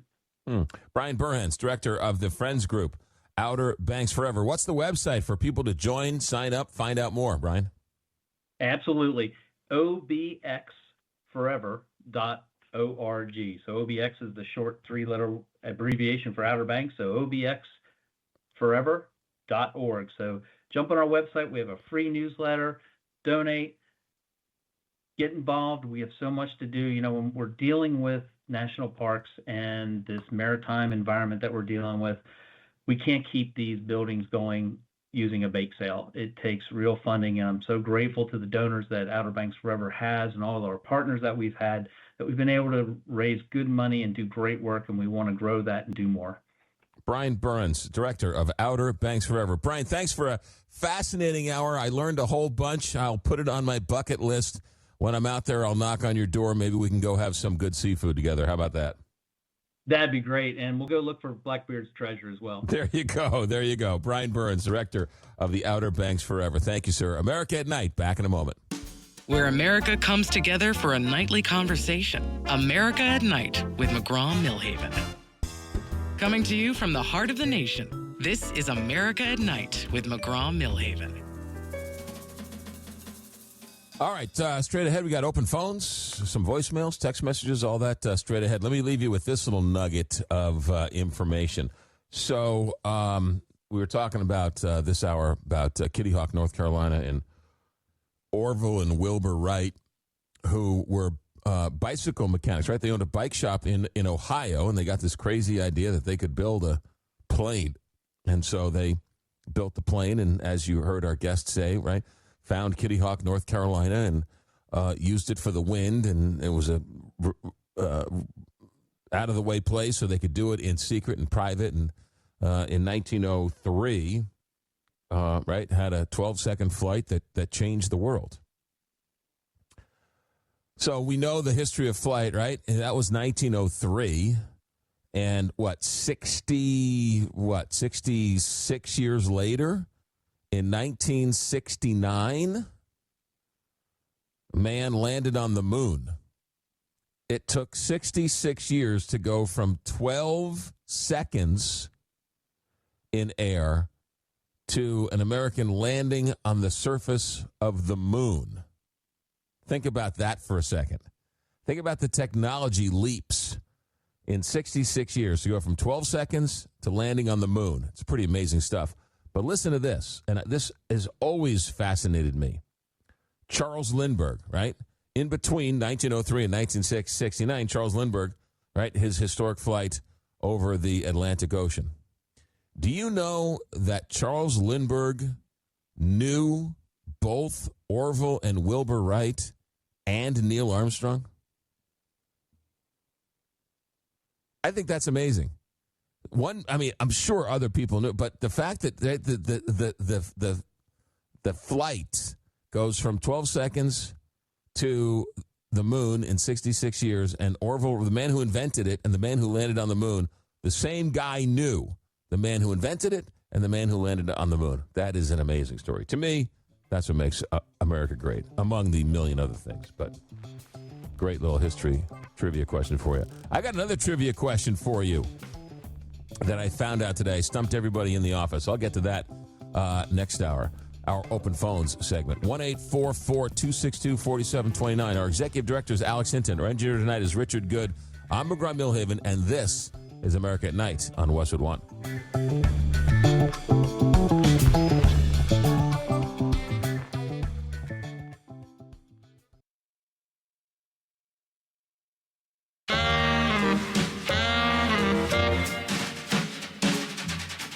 Westwood One presents America at Night. Here's your host, McGraw Milhaven.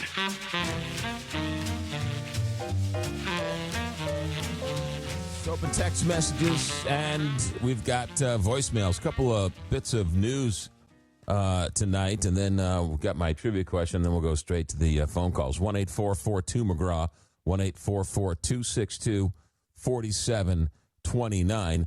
Last night, President Trump said that he would put a 20% fee on everything coming out of the strait. That lasted about a day, and now he's changed his mind. I think it goes to show you that how frustrated he is with the Gulf not going in his way, and frustrated that he can't open up the strait, and no one's really playing along with him, and Iran is not doing, he can't bully Iran into doing what he wants, and so obviously the man is frustrated. But he said that he wants to scrap the 20% fee, and he wants he told the Gulf states that if they invest in America, the United States would help their ships get through the strait. Lots of questions about that.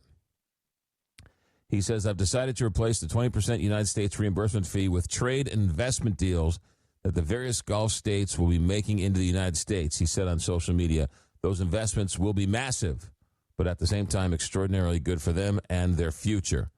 I don't really know exactly what that means. It seems somewhat sort of not all well thought out, no real plan of attack, so on and so forth.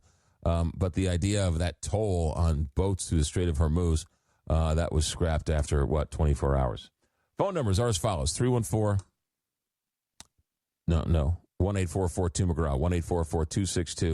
1-844-262-4729. Here's my trivia question for you. It's happened 3 times. I found out this trivia question today. I thought it was a good one. And I stumped almost everybody in the office. And when they found out the answer, they're like, oh, that's a really good trivia question. Okay, so the trivia question is this.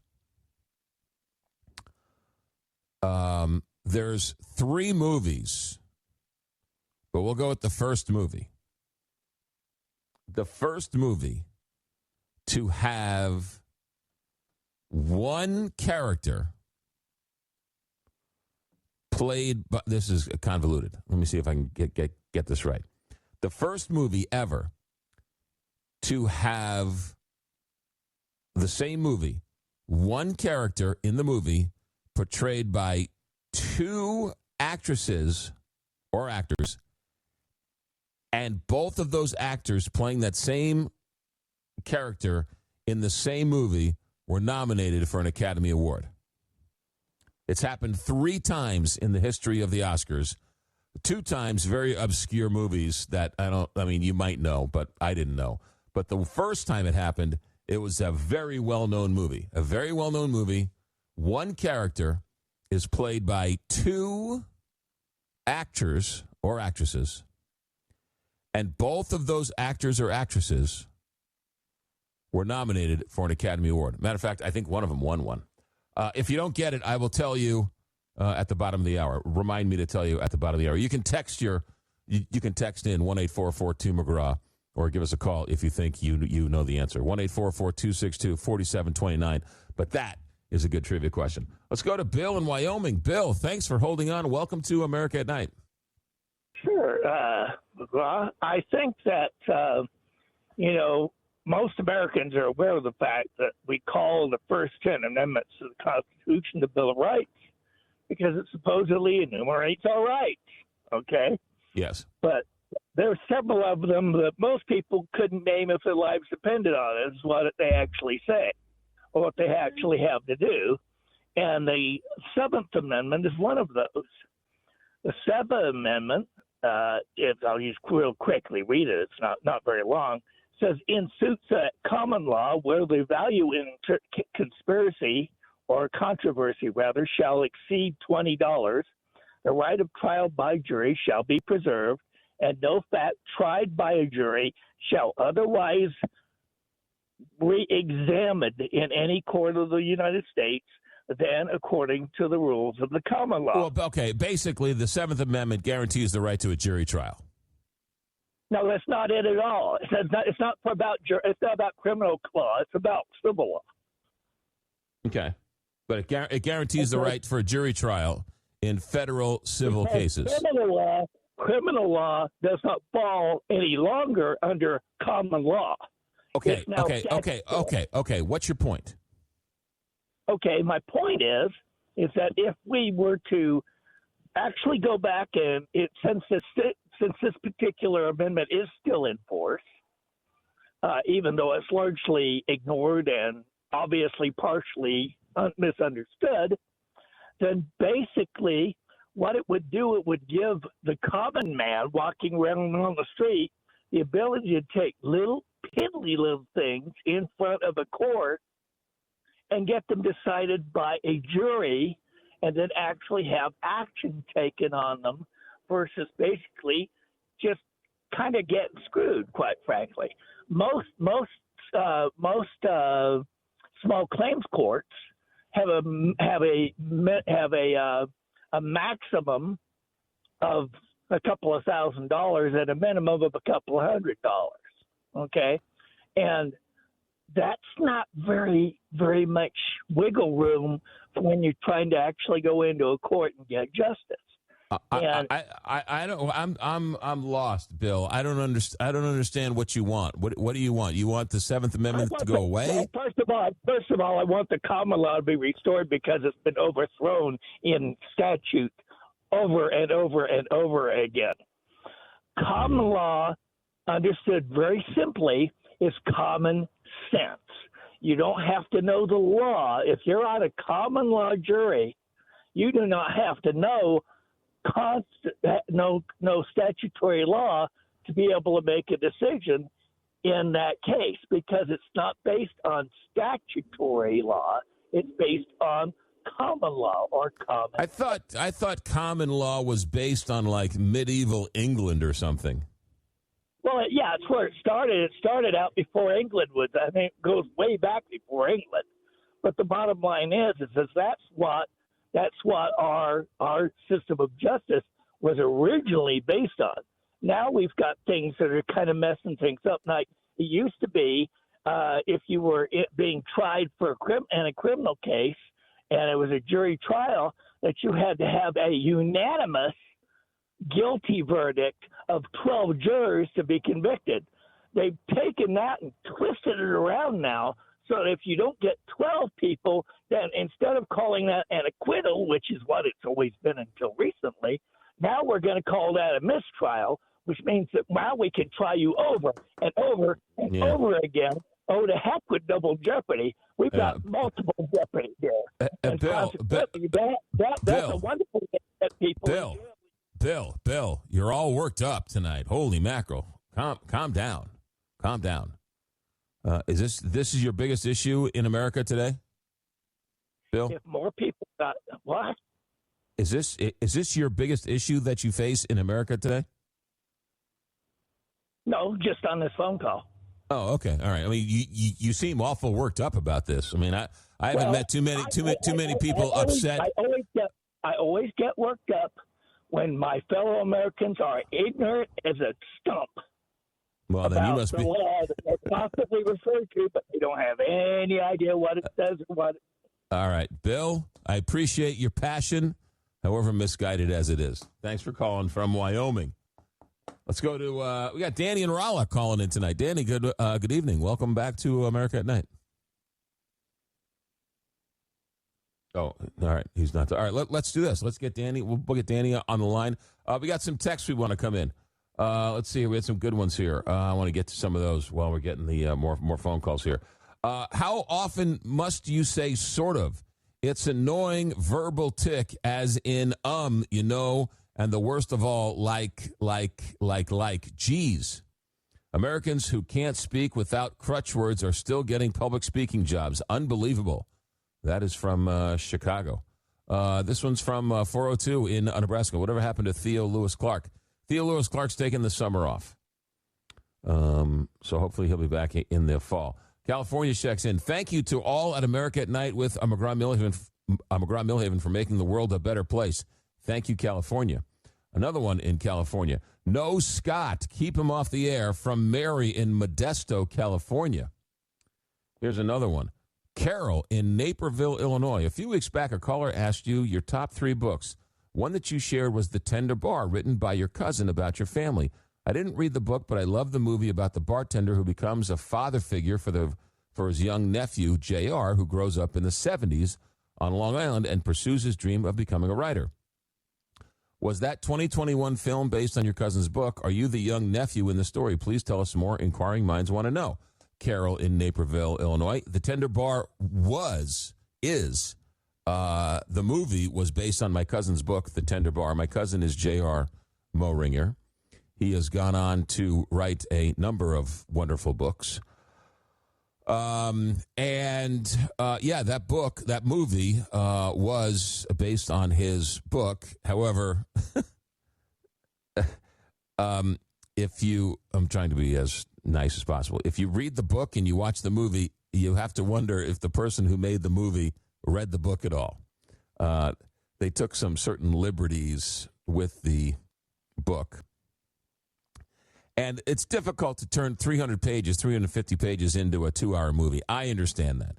And so they got, anyway, let me just say yes. But if you're interested if you like the movie, you will love the book 10 times more because the book is what really happened. The movie has glimpses of kind of, right, every once in a while they might have caught lightning in a bottle and you're like, oh, and then it's fleeting and then it goes. But yes, The Tender Bar is the story about my family. My cousin wrote it. It's his story, but my sisters are in it. My grandmother and grandpa's in it. Uncle Charlie, played by Ben Affleck. That was my Uncle Charlie. It's JR's Uncle Charlie. He was my godfather. And a matter of fact, last week, JR and I got together. They had the kids play together and had a great weekend together. And talked about all the old times. So yes, to answer your question, The Tender Bar is the story of my family through the eyes of my cousin. Because if I were to write the book, not to say that everything in the book isn't true, because it is, but if I were to write a story of my childhood, it would be a very different story. Not to say it wouldn't be any less true. It's just his story he wanted to tell about his growing up. And it's a wonderful, wonderful, wonderful story. He did a tremendous job. He's a tremendous writer. Tremendous writer. Arguably, I'm biased, but arguably one of the greatest writers of his generation. He has written some of the biggest books of his generation. I think it's safe to say he wrote the Andre Agassi book, Open. He ghost wrote Shoe Dog, the Phil Knight book, and he was the ghostwriter for Spare, the Prince Harry book. So the man's got a heck of a track record with writing stories. Very well respected, very well thought of, and yes, crazy as a loon is my cousin, but that's a whole other story. All right, hold that thought. America at Night. Back in a moment. Join the conversation. Call 844-2-McGraw. America at Night with McGraw Milhaven. 844-2-McGraw. And be a part of the conversation on America at Night with McGraw Milhaven. All right, we're still looking for an answer for that trivia question that I heard about earlier today. The first movie ever to have, and I'll give you a hint, two actresses. They're actresses. Two actresses played the same character in the same movie. Both actresses were nominated for an Academy Award. It's happened 3 times. What's the first time it ever happened? We've got text messages. Somebody said Driving Miss Daisy. That's incorrect. Somebody said Forrest Gump. Good guess. That's incorrect. Somebody else texted in Robin Williams and Sally Fields. I think they're talking about, are they talking about Mrs. Doubtfire? I don't know any other movies that Robin Williams and Sally Fields were in together, but that is incorrect as well. Give you a hint. The movie is about 30 years old. It's about 30 years old, and they were actresses. Give you another hint. I'll give you the answer later on in the show. Danny in Raleigh has been holding on. Danny, thanks for checking in on America at Night. Hey, what's going on, bro? How you doing, bud? Not bad. Your guest in the first hour was talking about murder, and I don't think that ICE agents are just rolling up and inadvertently shooting people. if somebody runs from them, I mean, there was another case where an individual was pulled over, 4 people in the car. The guy ran into busy traffic for whatever reason, and unfortunately, are you talking ran about in front of today? a semi. Are you talking about today in Florida?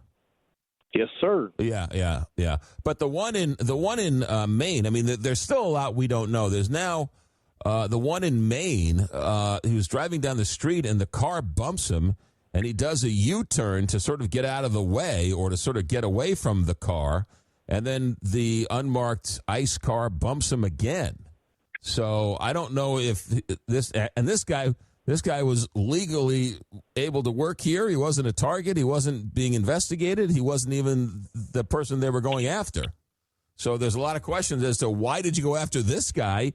You weren't looking for this guy, and he was legal to here in the country. How did he end up dead?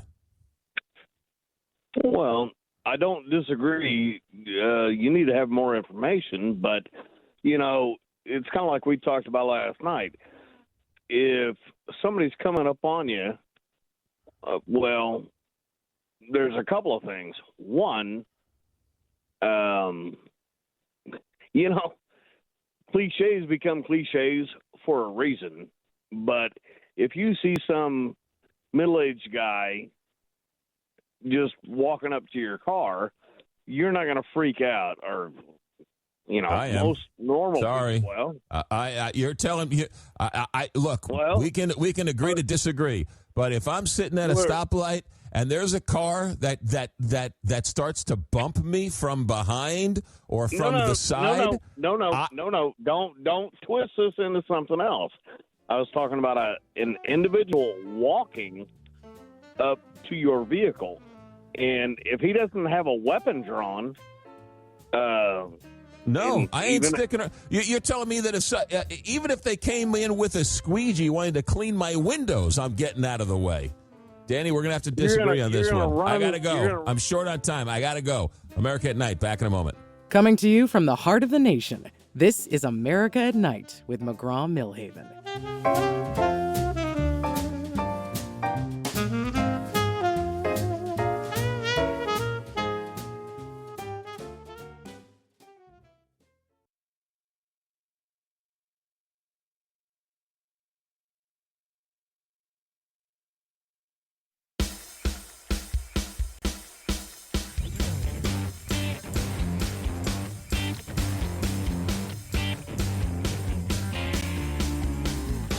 What's on your mind? Call 844-2-McGraw and be a part of America at Night with McGraw Milhaven. Somebody else texted in, Thelma and Louise. No, that is not correct. All right, I'll give you the answer here in a minute, but actually more phone calls, more voicemails and text lines. Here's a good text from Alabama, the 205. Why are you such a phony? And I mean phony, period. Not just a fake conservative. Everyone knows you should be on a CNN or MSLSD, ideologically wise anyway, and fix that annoying voice. That is from the 205 in Alabama, who clearly loves the show.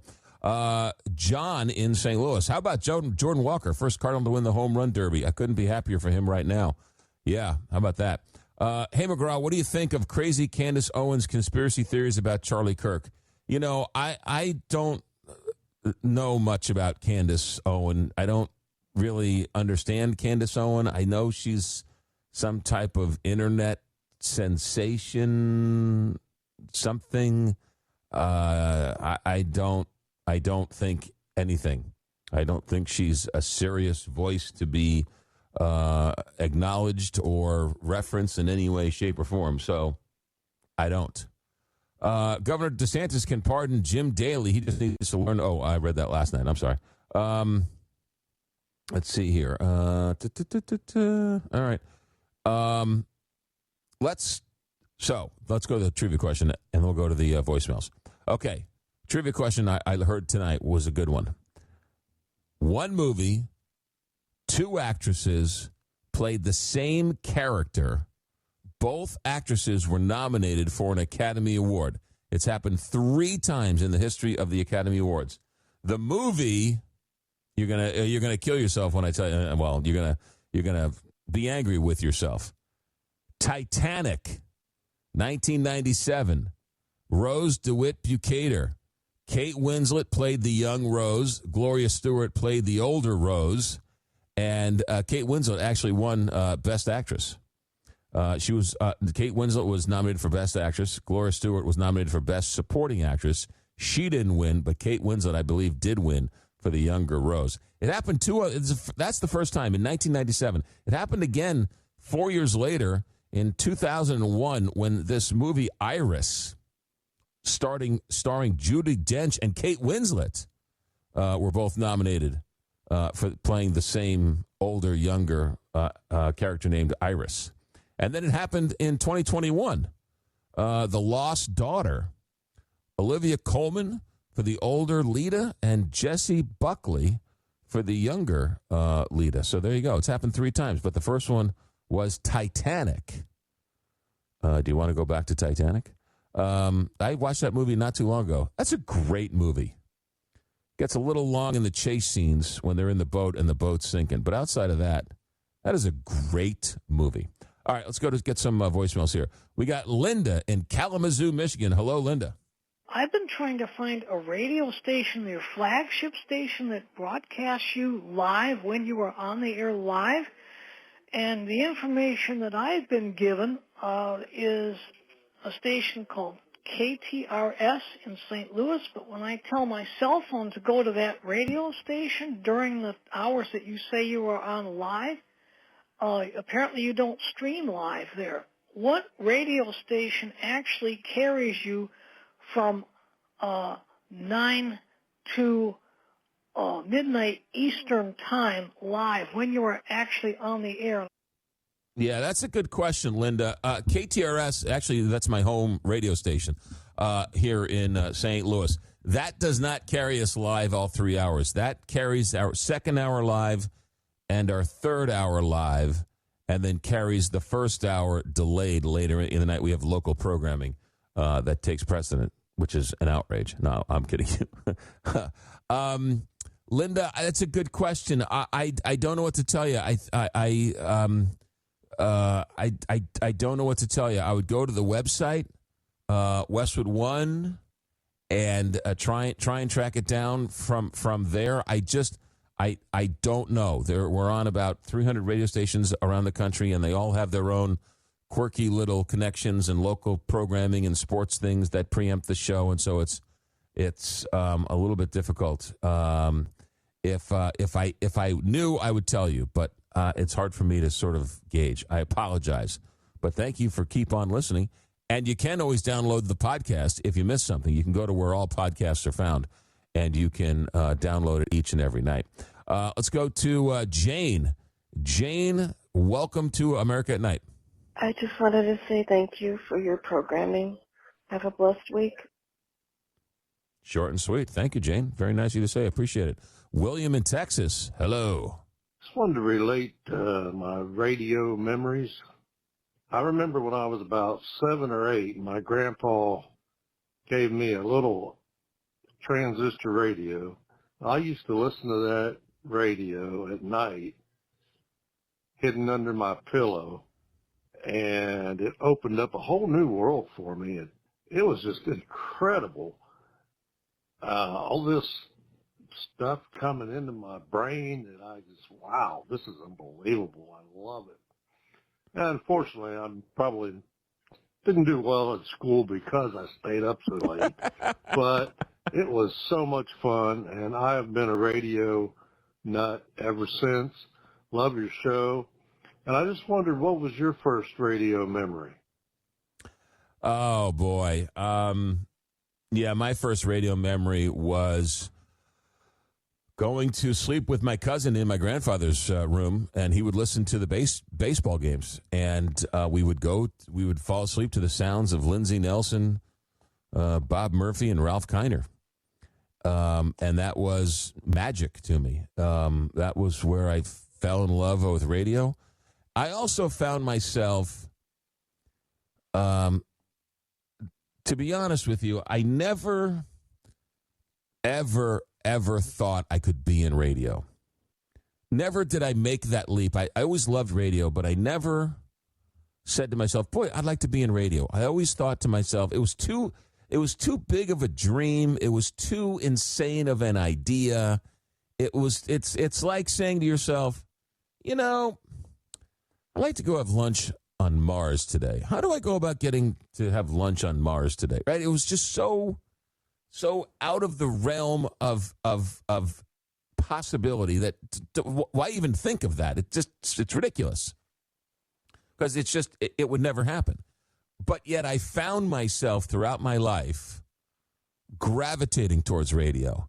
I had college roommates and college friends who took radio and television in college classes, and I would go with them to the radio studio and just sit there in amazement and be like looking at the Mona Lisa. And I was like, I remember walking home thinking, boy, I would like to do that, but no, never thinking, hey, maybe I should change classes and take some radio and television classes, right? So and then when I got out of college, I found myself listening to radio and somehow being around radio. And then when I moved back to Omaha, I found myself renting a townhome right across the street from a radio station. And it was just sort of, I couldn't get out of it.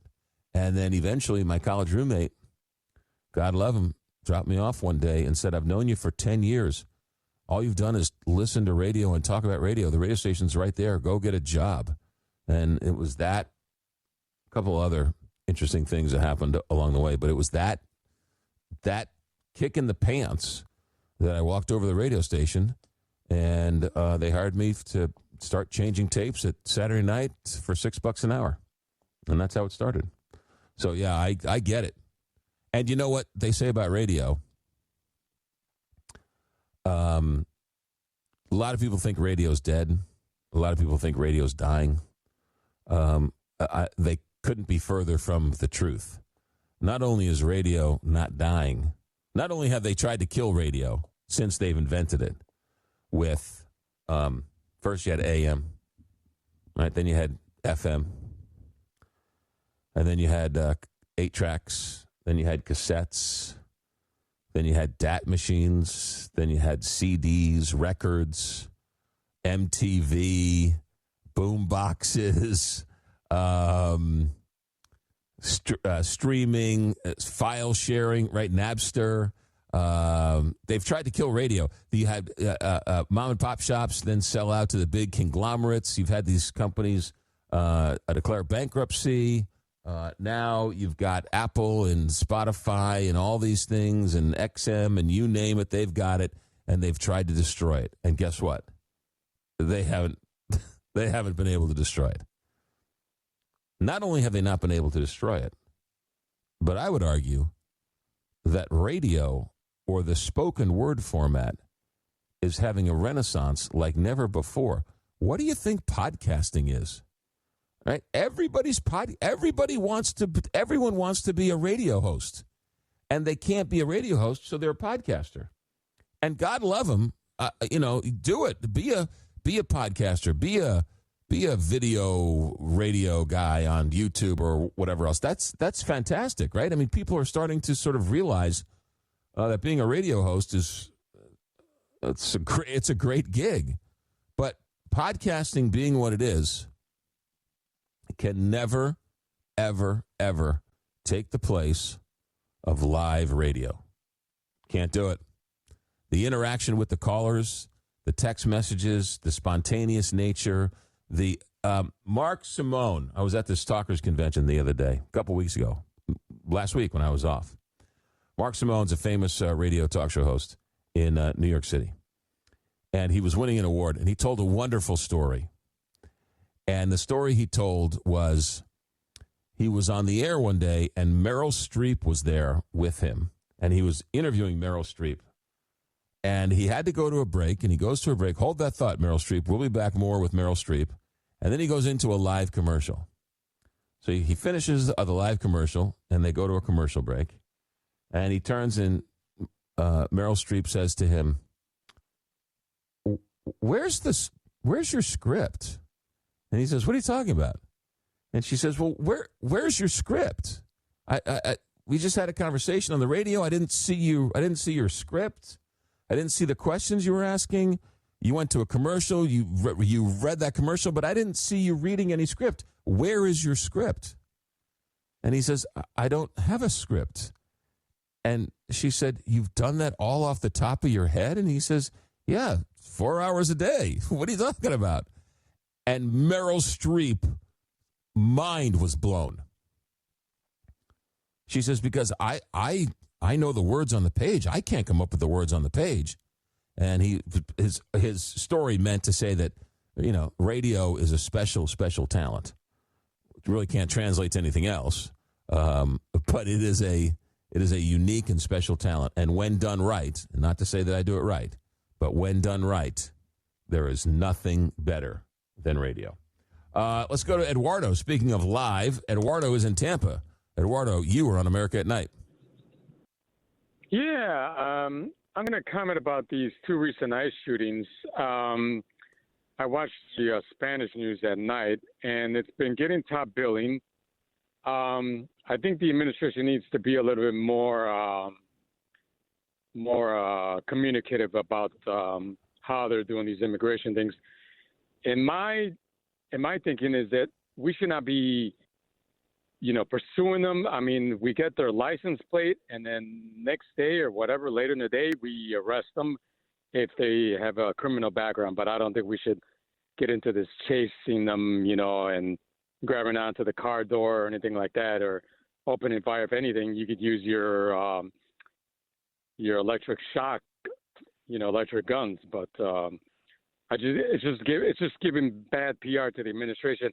And I got to tell you, in a place like Texas, which has a lot of Mexicans, it just gives Rico. And then Maine was like leaning Republican. Now they're protesting outside Susan Collins' office. I mean, that's in play.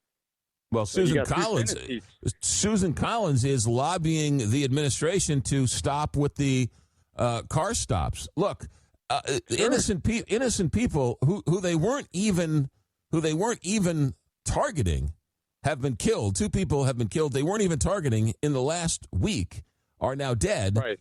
Because ICE is a great police officer. Great police officer after great police officer will tell you to be a great police officer. The whole idea of being a great police officer is to de-escalate the situation. And they're not de-escalating anything. They're increasing it. And so why are two innocent people who you weren't even targeting dead? Right. That doesn't make any sense. What is going on? And so there's a lot of questions. To me, this is very different than what was happening in Minnesota. Those protesters, you can argue one way or the other, but they were getting in the way. They were being rebel rousers. They were videoing right up to the guy's face. And it was a very volatile situation. But in these 2 instances, the one in Houston and the one in Maine, these 2 people were just driving to work, and they weren't even the target of ICE, and somehow they ended up dead. It's a terrible, terrible tragedy. Eduardo, good stuff. I got to go. Thanks for listening. Thank you very much. You got it. America at Night, back in a moment. Miss a portion of tonight's show? Not a problem. Go to americaatnightlive.com to find a replay of every show.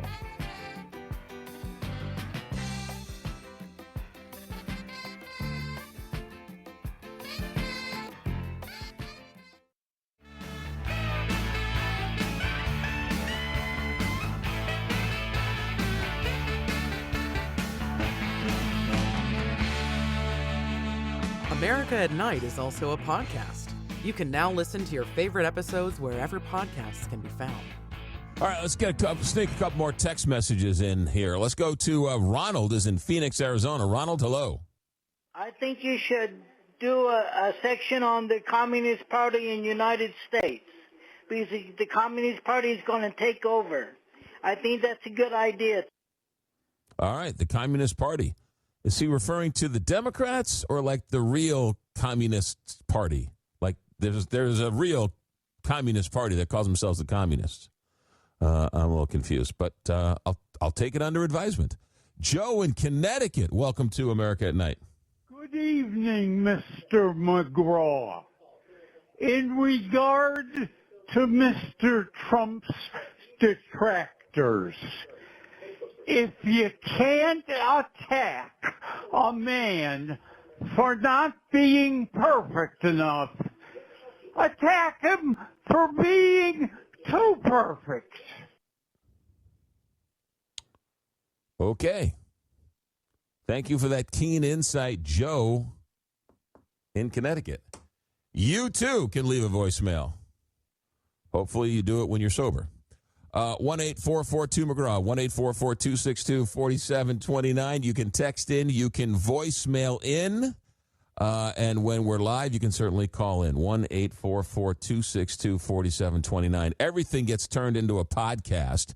So if you miss something, you can certainly download the podcast or subscribe to the podcast, where all fine podcasts are housed. Hit the subscribe button. It gets sent right to your phone. And don't forget, you can sign up for our daily text message. Text your name to 1-844-2-McGraw. Alex will send you a link, and you sign up. You'll get our daily text message. It's a rundown of the show each and every night. It's also a little bit of a primer on the show we did last night, so you'll have a record of all of that as well. Same phone number for everything, 1-844-262-4729. Put it in your phone and save it. That's going to do it for us. Thanks for listening. Thanks for putting up with me. As always, our executive director is Alex Hinton. Our engineer tonight is Richard Good. I'm McGraw Milhaven, and this is America at Night on Westwood One.